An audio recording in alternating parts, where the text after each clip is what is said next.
Everyone, मैं आप लोगों के सामने आज कंपटीशन एग्जाम द्वारा आयोजित होने वाले मैथ को लेके आ रहा हूँ। सबसे टॉप मोस्ट 5 मैथ आज मैं बनाऊंगा जो कि बार बार RRB, NTPC, group D, SSC आदि एग्जाम में पूछे जाते हैं। आप लोग बोर्ड की ओर ध्यान दीजिए। यहाँ पहला क्वेश्चन लिखा हुआ है। इस टाइप के क्वेश्चन को हम जल्दी से जल्दी यानी ट्रिक टू ट्रिक कैसे कर सकते हैं इसके बारे में हम आप लोग को बताएंगे। चलिए आज का पहला क्वेश्चन मैं शुरू करता हूँ। इस क्वेश्चन पर आप लोग ध्यान दीजिए। इसका अगर सॉल्यूशन में हम आना चाहते हैं तो क्या करते हैं, 1 + 1/2 इसका क्या हो जाता है कैलकुलेशन ना 3/2 इंटू इसका अगर कैलकुलेशन हम करते हैं तो क्या हो जाता ना 4/3। इसको हम अगर कैलकुलेशन करते हैं तो क्या हो जाता है ना 5/4 डट डट डट डट डट डट चलेंगे। इसके बाद क्या हुआ, इसको हम अगर कैलकुलेशन करते हैं तो 121/120 हो गया। आप अभी इसमें ध्यान दीजिए। ध्यान देने के बाद क्या पता चल रहा है हमें ना, ये कर्नर में 5 चीज कटते हुए जा रहा है। ये कटेगा, ये कटेगा, ये कटेगा, ये कटेगा, ये कटेगा, ये कटेगा। लास्ट में हमारे पास क्या बच जाता है, ध्यान से देखिए 121/2। इसको हम डिवाइड कर लेंगे तो आएगा कितना ना 60.5। हमारा ऑप्शन कहां पर है ना, डी नंबर ऑप्शन है। तो कितना जल्दी से जल्दी इसको हम ट्रिक में बना लिए। देखिए आप लोग बहुत जल्दी से ये आंसर आ जाता है। इसको अलग से कैलकुलेशन करने का जरूरत नहीं पड़ता है। हम अभी दूसरा क्वेश्चन में पहुंचते हैं।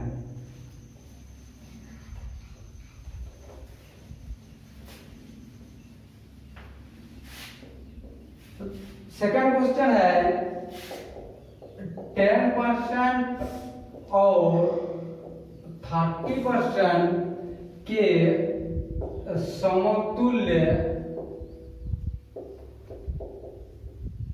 एकल बट्टा ज्ञात करें।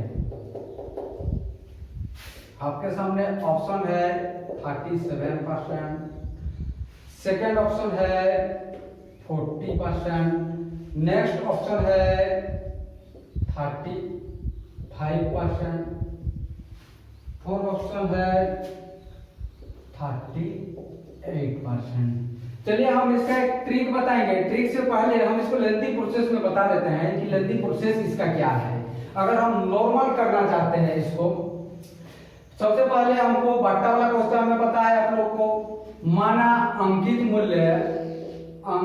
मूल्य बराबर 100 रुपीज। अभी हमको करना क्या है कि पहला बट्टा हमें दे देना है। पहला बट्टा का मतलब हुआ पहला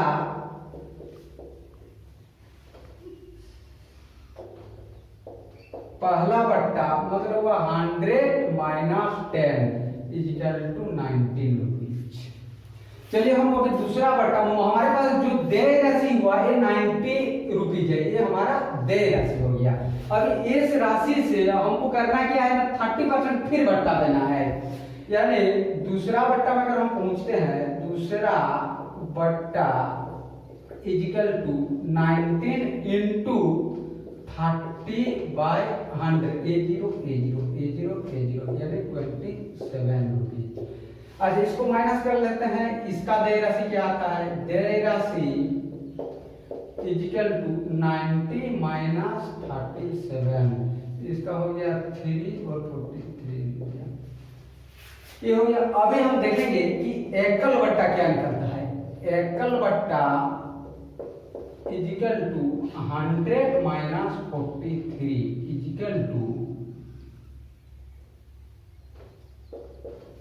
ये हो गया 63। ये हो गया 63। 100 - 37%।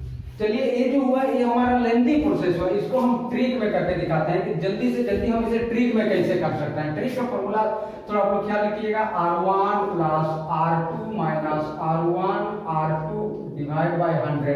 अभी हमारे पास R1 क्या है ना 10% है, R2 क्या है 30% है। तो हम बैठाते हैं 10 + 30 - 10 इंटू 30 डिवाइड बाय A0 यानी 40 - 37% इसका आंसर है। देखिए कि ट्रिक में कितना आसानी से बन गया, कम से कम समय में बन गया। चलिए हम दूसरा क्वेश्चन में पहुंचते हैं। ये हुआ आपका ट्रिक प्रोसेस में और ये था आपका लेंदी प्रोसेस। अभी हम नेक्स्ट क्वेश्चन में पहुंचते हैं।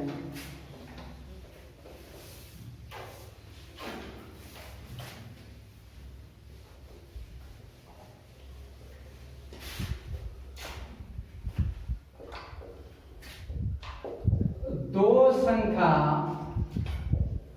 3:4 के अनुपात में है। यदि उनका मौसो 4 है तो लौसो क्या होगा? इसका ऑप्शन है 16, नेक्स्ट ऑप्शन है 24, नेक्स्ट ऑप्शन है 48, नेक्स्ट ऑप्शन है 32। चलिए हम लोग को अनुपात के बारे में बोल रहे हैं। कोई भी संख्या अगर दो अनुपात में है तो हम इसको लिख सकते हैं संख्या इक्वल टू, अगर अनुपात के अनुसार लिखते तो 3x एक दूसरा हो गया 4x। अच्छा हमारे पास क्या दिया गया है ना, मौसो हमारे पास दिया गया। मौसो कितना है 4 है।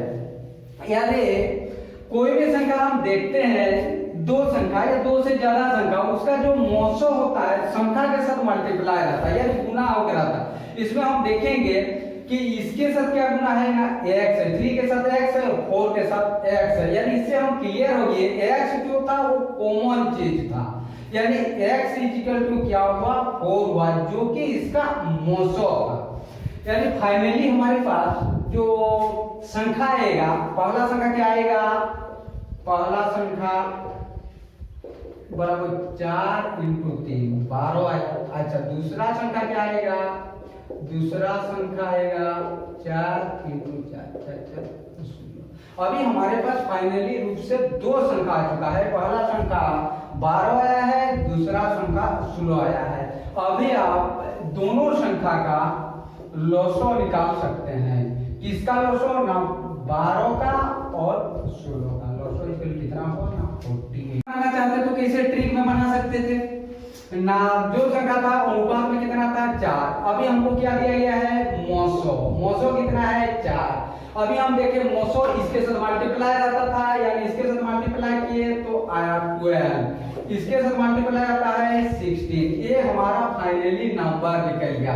अभी इसका करना क्या है ना, लौसो लेना है। किसका ना, 12 का और 16 का, दोनों का लौसो ले रहे हैं तो लौसो हमारा कितना आ रहा है ना 48। ये हमारा ऑप्शन है। नेक्स्ट क्वेश्चन में हम पूछते हैं।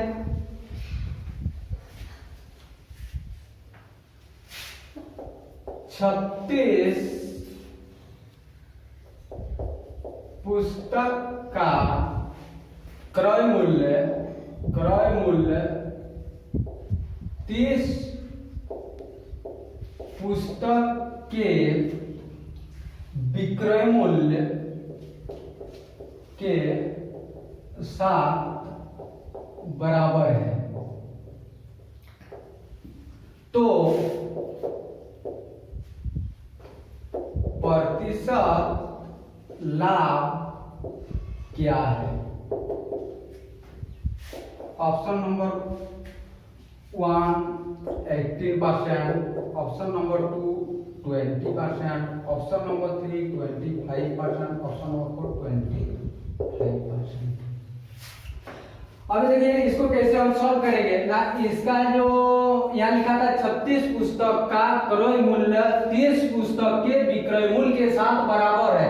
देखने में हमको लग रहा है कि 36 रुपया क्रय मूल्य और 30 रुपया विक्रय मूल्य, लेकिन इसका होता क्या है, इसका उल्टा होता है। यहाँ पर क्या होगा ना, क्रय मूल्य बराबर 30 रुपया हो गया और विक्रय मूल्य बराबर 36 रुपया हो गया। अभी हमको पता है अगर क्रय मूल्य से विक्रय मूल्य बड़ा होता है तो लाभ होता है, तो लाभ कितना हुआ, लाभ बराबर 6 रुपया हुआ। अभी हमको निकालना क्या है ना, प्रतिशत लाभ निकालना है। प्रतिशत लाभ बराबर लाभ बटा क्रय मूल्य, लाभ बटा क्रय मूल्य गुना 100। लाभ कितना बच्चे, क्रय मूल्य कितना था हमारे पास 30 इंटू 100।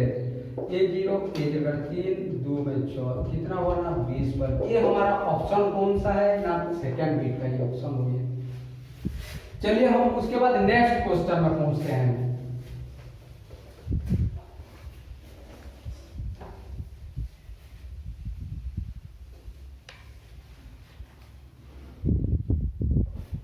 यदि एक दुकानदार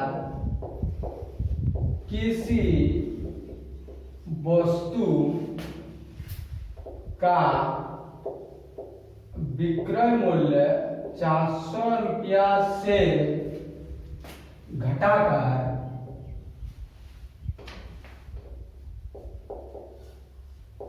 380 रुपया कर देता है, तो उसका हानि 20% बढ़ जाता है। वस्तु का क्रय मूल्य क्या है? ऑप्शन नंबर 1 500 रुपया, ऑप्शन नंबर 2 400 रुपया, ऑप्शन नंबर 3 200 रुपया, ऑप्शन नंबर 4 600 रुपया। चलिए हमको यहाँ क्या दिया गया है ना, एक दुकानदार ने किसी वस्तु का विक्रय मूल्य 400 रुपया से घटाकर कितना किया है ना 380 रुपया कर चुका है। यानी दोनों ही सिचुएशन में क्या है, हानि 20% बढ़ जाता है। इसका मतलब पहला सिचुएशन में भी हानि हुआ था और दूसरा सिचुएशन में भी हानि है। यहाँ लाभ का कोई चांस नहीं रहा, क्योंकि हानि का प्रतिशत बढ़ गया। इसका मतलब पहले भी हानि था और अभी भी हानि हो गया।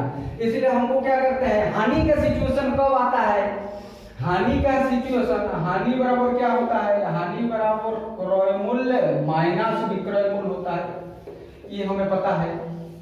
तो मान लिए क्रय मूल्य को x रुपये, अगर हम क्रय मूल्य को x रुपया मानते हैं तो पहला सिचुएशन क्या था ना, x minus 380 equal to x minus 400 into कितना परसेंट बढ़ा, बढ़ा मतलब 20%, 20% मतलब होता है 120/100।